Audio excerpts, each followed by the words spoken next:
The BREWtallyspeaking podcast is proudly sponsored by Starving Artist Brewing. Starving Artist Brewing may be a small speck on Michigan's beer map, but they say big things come in small packages. A brewery who really puts their money where their mouth is, supporting underground artists far and wide. Making delicious beers with the simple belief that you should judge beer, not people. BREWtallyspeaking podcast is proudly sponsored by Rockabilia.com. For over 30 years, Rockabilia has been the go-to destination for all things band merch. With over 500,000 items in their online store and collaborations with today's hottest bands, you're sure to find something you love. Use our code BREW10 at checkout and take 10% off your total order. So go pick up your favorite new piece of merch now over at Rockabilia.com. And now, on to the show.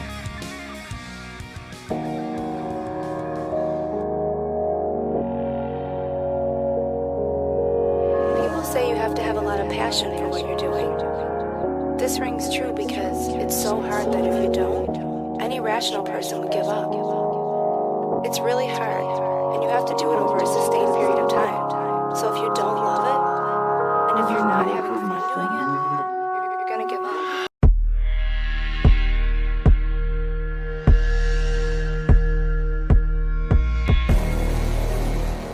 What's up, everybody? Welcome back to another episode of the BREWtallyspeaking podcast.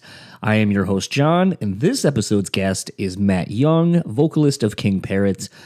This was really just an excuse for me to catch up with Matt. We've been talking about doing the podcast for a while now, but the band just kind of didn't really have a whole lot going on, and honestly, at one point, I think Matt and I were talking about doing one of these during the pandemic, and he just kind of was a little bit bummed out with touring going away. And, I think in hindsight, it obviously makes more sense as to why someone maybe wouldn't want to do that when, it's already hard enough as we talk in this episode. And I think we've even talked previously when Matt's been on about how hard it is to just tour even in Australia, let alone when you're an internationally traveling band and are probably the furthest and most costly it would be to be in a touring band as a professional. And this was just fun. Matt, obviously, if you watch the video, is just kind of wandering around in New York before a show, and just was good to catch up with him.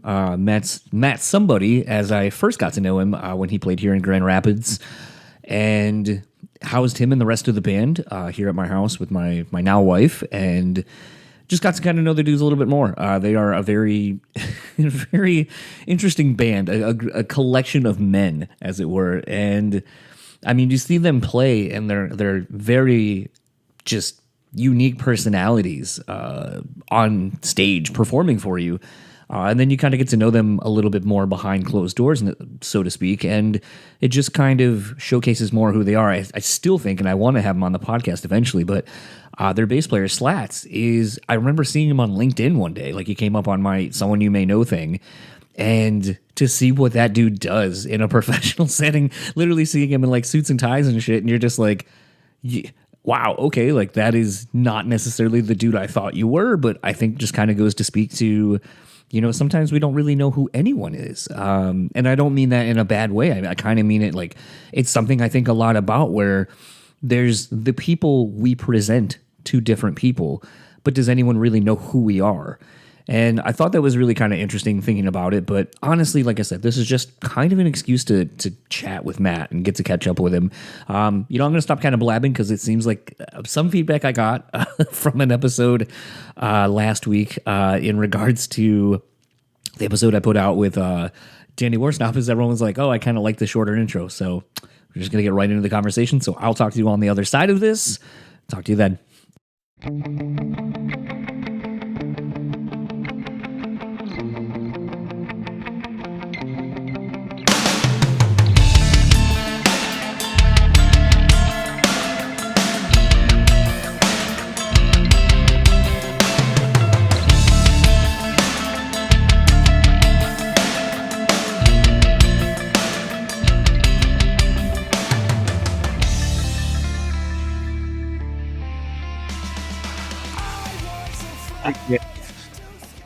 What's that, man?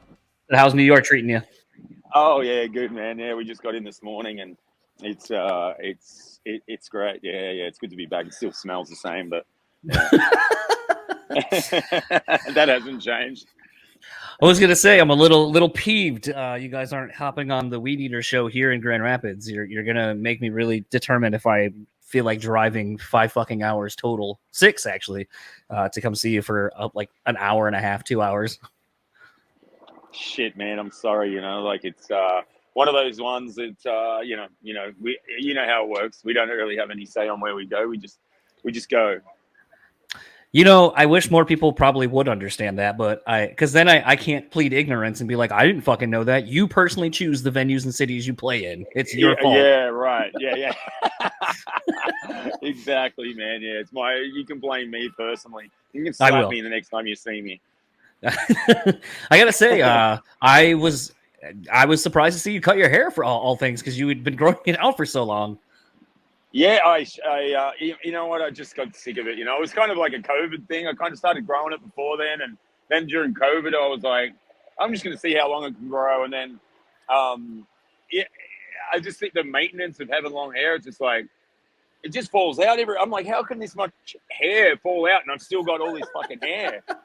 And it was just giving me the shits, man. There's hair all over my house, and I was just like, I was getting so sick of it, man. I just thought, fuck this, I'm cutting it off. So I bought some new clippers, and I was just like, I sat there and I was like, and then I just did it, and it was done.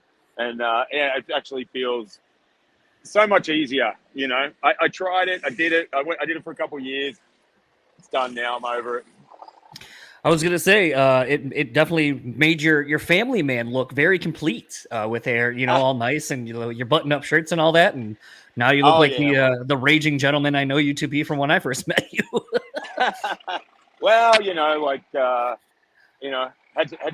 get up and get a proper job and all that for a while, and but now that the world's opened back up again, we can go back on tour, which is fantastic, and that's what we're gonna do. So yeah, it's happening. I don't usually ask this question because I think it's so fucking cliche. But I mean, you just literally mentioned, the world is back open. For you, especially having to tour and travel so fucking far from Australia to wherever you're going, especially here in the States. Right.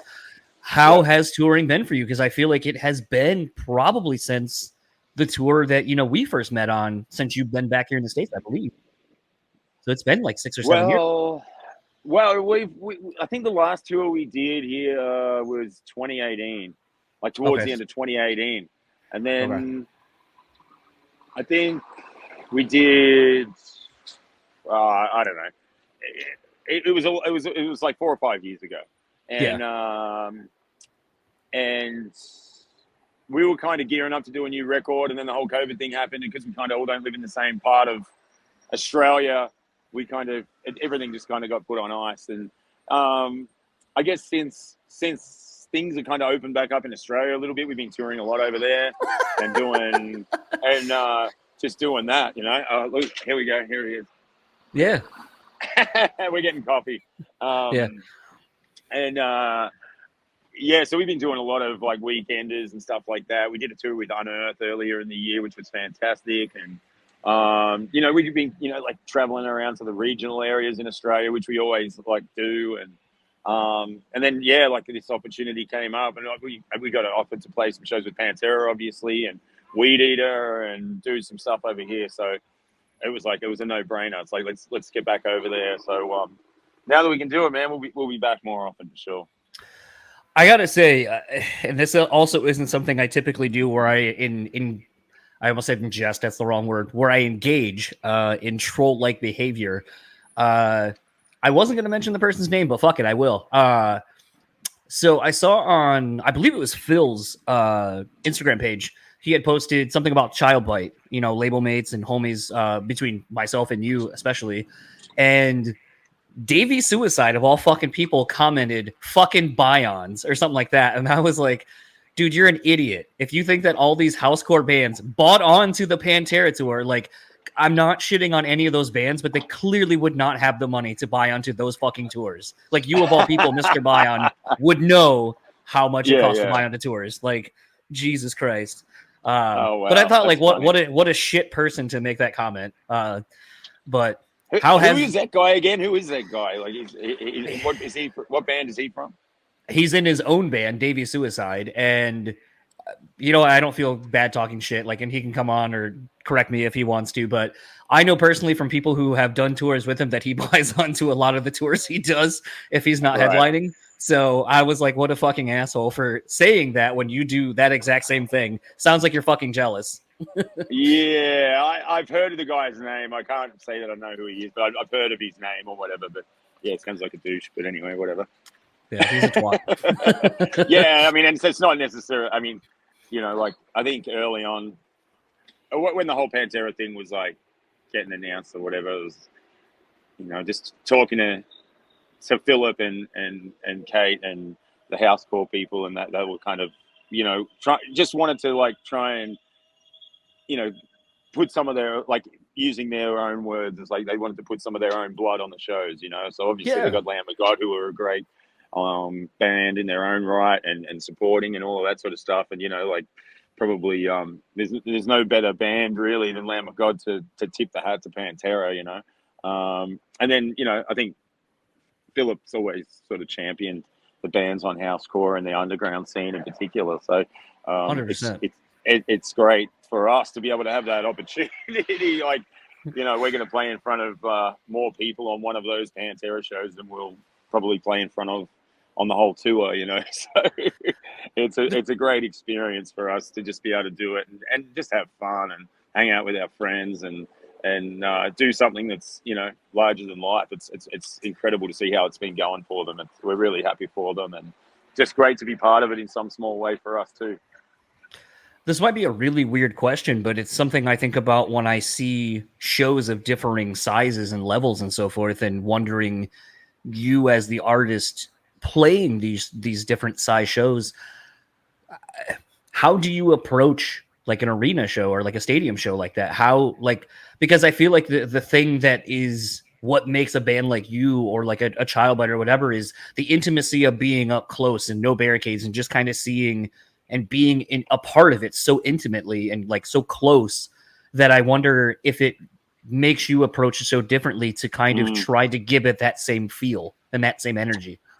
Well, I guess yeah, like, I mean, we kind of stay pretty consistent with what we do, like live anyway.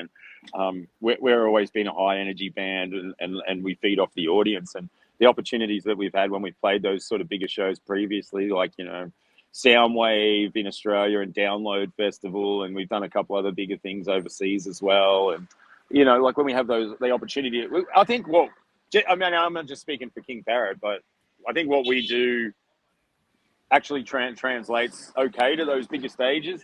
So yeah, I mean, obviously, I know we play grindcore, and it's not everyone's cup of tea, especially the people that go and see bands like Pantera and Lamb of God. So we're not gonna, we're gonna be quite polarizing, no doubt. But obviously, there's going to be extreme metal fans there, and it's a great opportunity for us to hopefully win a few more over. So, but I feel like our show like actually translates pretty well to the bigger stage, and it just gives us a bit more room to run around. Sort of got to breathe a little bit more, because I'm running around, and got to take a few notes from Axl Rose or something maybe.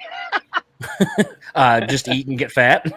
Yeah. Oh, but man, he still runs around. I mean, he does all that shit. So I don't know. No, I'm just joking. But it's I think it's just a great chance for us to do it. It's awesome. It's a lot of fun. I mean, this is something I've been asking a lot of people, and it's just, I hate dwelling on it, but I think from a personal, like person to person level, I think it's an interesting question to ask and just see how everyone works through things. But, the pandemic obviously kind of, you were saying earlier that you had to get like a real job and touring wasn't your main focus anymore because the livelihood of the band was in question. What does it look like when potentially this thing you've been working so hard at to make a career is now gone in an instance? Like what did you learn, I guess, about yourself, and what are some things that you maybe have learned to reappreciate about touring and the career you've actually carved out for yourself? That was a thing. Like, like I was just saying to Squiz this morning, we were just sitting down having a chat, having a coffee, and I was just like, we were just like, how good is, we've just been out here for a week again, and in the States playing shows every night, we're just like, how good is this? You know, this is the best. This is what we love it. You know, we absolutely love doing this, and very grateful for the opportunity to be able to do it. And yeah, I guess, you know, it made us, or it made me like appreciate it so much more. And I think during COVID, you know, we were always like, we were constantly still planning and scheming to do a tour or more shows, and we had our agent rescheduling shit all the time. And you know, we managed to sneak a few shows in here and there when the restrictions eased a little bit in Australia. So we were able to actually play a few times. But being, you know, majority of the band being down in Victoria and our drummer Todd being up in Queensland, it made it a little bit difficult to get together to rehearse and practice and all of that sort of stuff. We actually played a couple of shows with a fill-in drummer for a while. But you know, we just sort of slowly went about it again, and started playing again in Australia. And as we could, we just, you know, started booking more and more. And I think on the last little tour that we done before we came here, it started to, hey buddy, we started to, it started to look a little bit more like it was pre-COVID. You know, it just started to look normal again. You know, like the crowds were coming out the same, you know, the same kind of numbers, merch numbers, and all of that sort of stuff. So it definitely restored my faith a little bit that things are we're getting back to normal. And being back here and doing this, it's certainly seems like that over here as well. It doesn't seem like a whole heap has changed. No, that was kind of the interesting thing. Like, you know, my wife and I go to shows a whole bunch. So that was kind of the big thing we were missing out on when COVID was going on. It's like, I don't get to see like friends on tour or just going to shows in general. It's like such a huge part of our life, really, lives. Mm-hmm. And it was a thing where like when the touring started coming back, getting to see friends, like I was just telling a friend of mine yesterday at work, like it was interesting thinking about COVID times where I was like, you know, friends would text me and be like, all right, meet me by the back door by the buses and we'll hang out. But like, you can't bring anyone with you. It's just got to be like you and Bridget. And like, that's it. And like, we can hang out for like 5 minutes and then we got to go and stuff like that. Cause of how tight the rules were and everything, to where now it's like, you know, you can go into a room and essentially spit on people and just hug them. And, you know, it's back to what it was. And I feel like there is a greater sense of appreciation. I'll say as a whole, those breaks sound terrible. As a whole, it seems like there's a greater appreciation, I'll say seemingly more in the rock, metal, hardcore space than some of the other shows I've gone to, where it's just, you know, people are kind of laissez-faire about going to support artists in the pop and hip hop sense. But I'll definitely say it feels like people are giving a shit and putting their money where their mouth is, supporting the bands they want to see now.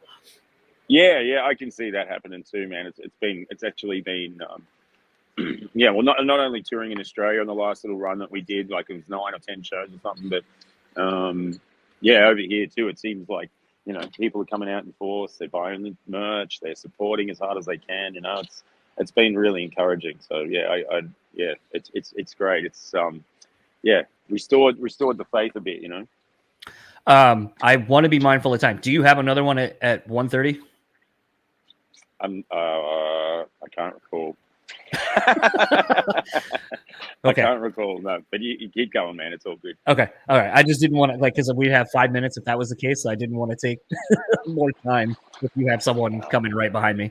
But I mean, it's something as I get older. Like, I don't know. Like, it's so funny. Like, I've been talking about this quite a bit, and I've had some people reach out and they're like, so you and your wife are going to have kids? And they go, no, fuck no, I don't want kids. Yeah. But it is a thing where, you know, you have kids and they're at an age now where I feel like this touring cycle in the last, you know, year or so might be where they start having memories of you actually like being able to remember you playing shows. Is that a thing for them where they see you play shows? And I kind of wanted to know, knowing that their dad is a musician and it's kind of the main gig, how have you seen that inspire them possibly in a creative sense?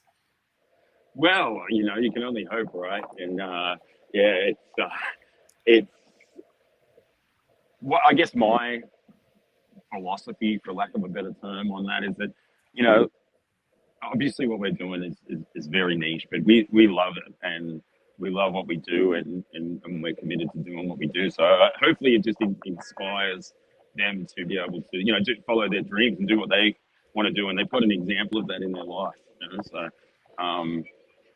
that's my hope for that. You know, but my daughter. My my daughter, who's just 3, has been to one of our shows, and man, she didn't flinch. You know, she didn't flinch. It was like she knew what to do. It's like she's an old soul, you know, and you can just tell. You know, she's just one of those little kids that's an old soul that's probably been around before, and she just had her earmuffs on, and she loved it. Like, we were watching some of the support bands, and she was on my shoulders, and she just loved it. And then when we were playing, she was there with her mom, and you know, just watching, and man, she just stared, and she just watched us do our thing, you know. And it was cool. It was a sold out show. It was packed. There was kids stage diving and going crazy, you know. And she just absorbed it all, and now she understands, you know. And she's like, yeah, Daddy's off, you know, he's going to sing and dance in America, you know. She thinks I'm going to sing and dance, so we're just running with that now. Well, I mean, like, even thinking about, like, just see, because, like, I know from just having so many friends, like, in the touring industry, like, whether they be bands, techs, whatever, it's interesting when you see someone and you kind of identify them as one thing. So I can imagine your kids know the rest of your bandmates as like kind of like uncles, essentially. And so it's like, seeing Slats or seeing like Squiz and stuff like that, like in his underwear, or Slats doing what he does, that it's like, I can't, it'd just be interesting to kind of see how your kids potentially would be like, okay, this is a completely different way of viewing these people I see somewhat consistently now in a different light. Yeah. Exactly. Oh. A long time. So yeah, they know the guys and being around them and all that sort of stuff, and it's cool. It's like a, you know, I'm not the only one with kids in the band now either, so it's like we've all kind of you know, it's becoming a little bit, it's the landscape of it has changed a little bit since we first started, that's for sure. But you know, we're all still very much in it for the reasons that we started, and we still love to tour, and we still love to bring our style and brand of Australian extreme music, and that's the way we kind of have always looked at it, is that we, you know, like, I think when you come and see King Parrot, you know that it's an Australian thing, you know. So yeah, we still love doing that. We still love bringing that over here, and hopefully over to Europe early next year as well, and just spreading it, you know, that old school Australian. There's so many bands like back in the 90s and that we grew up with that didn't get the opportunity to do this, you know. So we love to be able to do that and have that unique kind of sound that I think we have, and spread it around. So it's funny. I'm just kind of thinking of this as I've been listening to a lot of the Hard Lore podcast that Colin from Twitching Tongues and all that, and Bo from Harm's Way. They, you know, always have a bunch of different people on the podcast. I think you're getting a phone call for the other dude, if I had to guess. There he is. There you go. Sorry, brother, I lost you there, man. No, you're good. I was like, oh no, because like I know when you're doing it on a phone, if you get a phone call, it'll make the screen go blank. So I know that was a thing. Yeah. But I was going to say something I've been kind of thinking a little bit about, and even thinking about this when talking to you, knowing I was going to be talking to you, is, you know, on that show, they talked to a lot of old, you know, kind of OGs of the hardcore metal scene. Sure. And it becomes this thing where sometimes I think, you know, they kind of talk more about like kind of coming up in a regional sense, like, you know, bands like from Detroit, bands from New York, where it was like, there wasn't, I lost him again. I'm back. Where it wasn't a sense of we're doing this for money, we're doing this for anything else. It literally is just, we do this because it means something to us and we want to be a part of this. I guess I've never really thought about, do you feel like there's a sense of weight or accountability of wanting to do what you do, not only for your country, but for those that never got their just due of kind of paving the way for even like a band like yourself? Yeah, totally, man. I mean, I've got a lot of respect for the bands that created that, you know, Australian sound. That, you know, there's a lot of bands in Australia that kind of never got that opportunity get out of there when we were growing up with them, and bands like Damage, and I mean Blood Dust did it a little bit, but there's another great band that we consider a big influence called Bean Flipper, and oh man, there's so many bands, but I would say, like, for me personally, Damaged and Bean Flipper are two of the bigger influences on what King Parrot does. And I'm friends with some of those guys now, and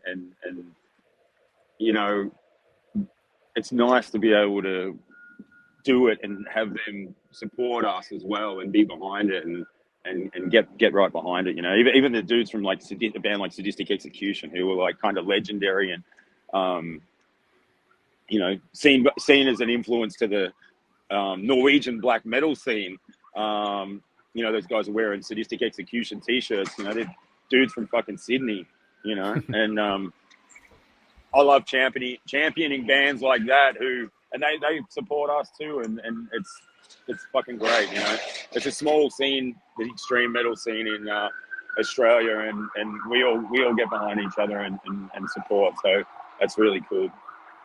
I think it's just one of those things sometimes you're not aware of it. And I think as I get older, and I'm going to be, I mean, it sounds older than I feel like it is, but 39, looking at 40 next year around the same time, and just thinking about things being different. And, I saw like a Facebook post the other day, because I don't really use Facebook, but I'll check in on it just to kind of post something or see my old memories of like my dog who passed and stuff. But I saw something that was like, people can't bitch about being a part of a scene that you're actively not a part of. Either do something to change it and have it be what you want, or don't fucking, keyboard warrior it. And if you think this post is about you or someone it probably is. And it was just a thing where I was thinking about that, where I think a lot of people want, their local scene or a scene of something, metal, hardcore, whatever, punk, to be like it used to be or something. But it's like, what are you doing to actively make it that way, other than just sounding like an old fucking man, like get off my lawn type shit? Or it's like, back in my day. And it's a thing where, I think right now, I'd kind of fallen out of love of music, and I've talked about it a little bit on this show over the last couple months, where this podcast made me kind of feel like listening to music was a job, because I had to find something to talk about objectively with the artist.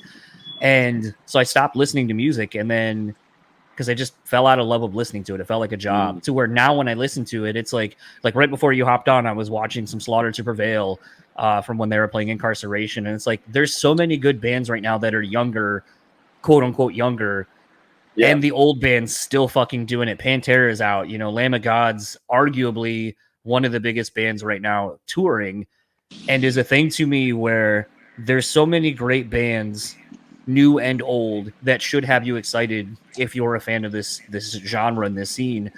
So instead of bitching about how something doesn't sound the way you want or doesn't provide what you want, find something that does. Right. Or just shut up. Yeah, exactly, man. I mean, that's the thing. There's always going to be haters, right? There's always, and especially with the way that the social media is, and all the media outlets and the metal media, everyone's whinging and carrying on. But you just got to get out there and do it, and stay positive and work hard and do your thing, and if people like it, they'll gravitate towards you, and if they don't, they can fuck off and find something else that they like. There's so much out there now, so it's great. There's so much choice, and there's so many things going on. I mean, I know we're playing tonight down at the Meadows in New York, and I think like 2 doors down, Bleeding Through are playing. So yeah, they're in Brooklyn right now. Yeah. So they're playing there tonight. So there's 2 killer gigs on right next door to each other, which is great. So there's something for everyone, that's for sure. No, if you end up seeing Brandon, I don't know if you're gonna go to the show at all or go check it out, but if you see him, tell him I said what's up. I will, man. I will. I think I'm gonna have to run, bro, because I do think I had a 1:30 because someone keeps trying to ring. No, you're good. I guess last question for you: where can everyone find you or the band online? Well, we're King Parrot Band on Facebook, Instagram, and all that sort of shit. Just King Parrot Band. Our website's kingparrot.net for all the tickets and all that sort of stuff for the current tour that we're doing in North America, which goes through till like the end of September. I think maybe the last show's on the 1st of October. So we're just getting started. We're six shows tonight. So we'll be we're out with Weedeater for this week, and we're playing a Full Terror Assault Next weekend, this weekend, we're actually playing at RPM Fest up in Massachusetts, which is going to be a ripper as well. I think in about exactly 1 week or something like that, just a bit over a week, we'll start up with Pantera as well. And it's going to be crazy, man. It's going to be a whirlwind tour, so we're super excited. Well, I guess maybe I'll burn my first call-in day and come up to Detroit and come hang out with you guys. That would be great. I think you should do that. I'd love to see you, man. Yeah, absolutely. Enjoy the rest of your day. Tell the other person after me I'm sorry that I kept you. All good, man. No worries at all. We'll see you soon, hey? See you, man. See you, brother. So that was my conversation with Matt. Want to thank him once again for taking the time. If you are or haven't watched the YouTube version, there's a lot of little fun things. Like I said, as the band was getting coffee, you can see some of the dudes in the background just kind of making funny faces and so forth. And sometimes that's why I enjoy doing the video versions, especially when people are on tour. I know it's a little bit harder for some people to get cell reception and to kind of just be where it's not noisy, but I feel like it kind of gives you a small glimpse of sort of being there on tour. It is tour life, and it's a fun thing to kind of enjoy and see. So if you aren't watching it and you're just listening to it, maybe go check it out. Just go see that thing. I don't remember exactly like the timestamp. I want to say maybe it was like 10 minutes into the actual conversation, but overall, just want to thank Matt again for taking the time. I'm really bummed I wasn't able to make my way to Detroit to go hang with the guys personally, but it's a thing where as I'm getting older now and with the job I have, I'm not saying I don't bounce back as much as I used to, but I just got to say like that almost 3-hour drive to go hang with somebody and then, trying to get as much hang time, especially with a band like King Parrot, where it's like they're not necessarily going to tour the States as much as some of the other friends I have. It really makes you want to go make the sacrifice of maybe calling in the next day. But I'm also one of those people that weirdly is like, I can't call in because I feel like I'm just fucking somebody. And I don't know if that's like I don't know if younger people have that same sense of guilt. I don't know if it's something my parents instilled in me or something I've just learned, or maybe it's a byproduct of working so many places where it's like, if someone fucks off or calls in, then it's like, well, now it puts everyone else at a disadvantage because now you got to pick up the slack for that person. And those are the days that like everything just gets like fucked and like you already are in the trenches, and then you're just even more so because someone called in. So I'm just like really bad at doing that. Ironically, I know from the job I have now, like if I'm not there, it's not the end of the world. But I mean, even today, it's funny. Everyone's working this weekend. I didn't need to, but I was just like, I just feel like I'm going to come back on Monday and I'm going to be behind the 8 ball, and it's just like something stupid's going to happen, and then I'll just do that. So I was like, I'll work not a full day. I'll work like up until like noon, so like 6 to 12:30, and I was like, I'll work then, and everything will be fine. And I'm sure my wife won't necessarily enjoy, me not doing that. I'm sure when I'm recording this, I'm not going to enjoy not getting to enjoy the Pulaski days here in town, which if you aren't sure of what that is or have never heard of it, if I can be really frank, it's just really a bunch of Polish halls here in town. I would probably say mostly in the Midwest. If I had to guess, I don't know if it extends much beyond this area, but basically all the Polish halls that are typically reserved for members, they open it up to the public, and you get to eat, traditional Polish food, drinks, lots of beer, lots of drinking. They usually do a bar type crawl. There are people who have t-shirts and it'll say like, you hit every bar, or I should say every hall. There are a ton. I have one valiant day with a bunch of friends after work, because we got out of work very early. Like I want to say we got out at like 11 a.m. that day. So we went in really early so we could go drinking afterward and hit all the halls. I think I want to say there's like 15 halls. I think we made it to like 7 or 8, and enough of us were kind of done, because it's like either some people are way too drunk, and then you're like, well, this isn't fun lagging someone around, or you're kind of catching the buzz, but you're also trying to drink the water and keep everything going. You're eating food, and then you're just like, well, what's the point of continually doing this if I'm not really getting like drunk, I guess, for lack of a better term. So it kind of just creates this like weird thing where you're just like, eh.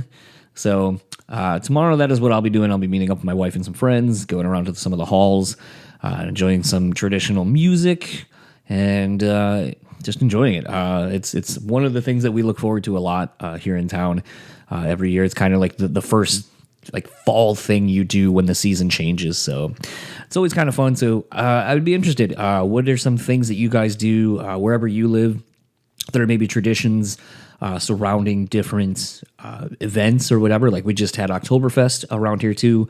Moved to a different venue here in the city, which was cooler because it's closer to our house. But holy shit, I feel like this was an event this year at Oktoberfest where it was filled with so like 3 to 4 times the amount of people it usually is when it was at its old location. So I don't know if I like it being that close now because it was just a much more of a clusterfuck to try to get in and do anything. But that's neither here nor there. Kind of start wrapping up this episode.